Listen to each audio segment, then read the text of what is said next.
Moving on now, in a major shift of stance, Ukrainian President Volodymyr Zelenskiy has offered to drop country's aspiration to join the NATO military alliance after 5 hours of talks with US envoys in Berlin on Sunday. Now, the first round of peace talks concluded on Sunday and is set to continue on Monday along with other European leaders. Trump's envoy Steve Witkoff released a readout of the talks and said that they made a lot of progress as he and Trump's son-in-law Jared Kushner met Zelensky, though full details were not divulged. The negotiations were hosted by German Chancellor, who, according to reports, made brief remarks before leaving the two sides to negotiate. According to Reuters, Zelensky spoke to reporters on WhatsApp chat and said that it was Ukraine's desire to join NATO from the very beginning, and added that these would have been the real security guarantees. He further added that some partners from the US and Europe did not support in this direction. Therefore, bilateral security guarantees between Ukraine and the US, Article 5, like guarantees from Ukraine from the US and security guarantees from European colleagues as well as other countries like Canada, Japan, are an opportunity to prevent another Russian invasion. A Ukrainian presidential advisor said the discussions between Ukrainian and US officials for a settlement of war in Ukraine lasted more than 5 hours. He said that Zelensky would comment on the talks on Monday once they are completed. He also said that Ukrainian officials were considering the draft documents.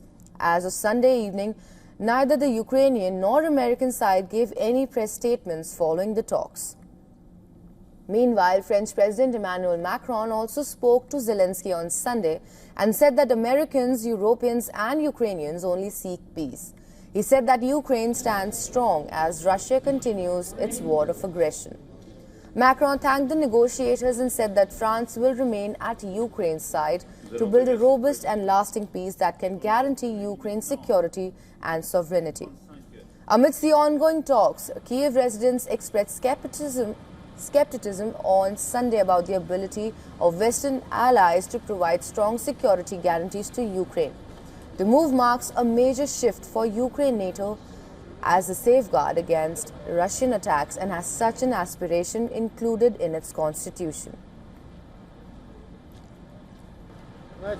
You know, I support this. We need security guarantees in any case.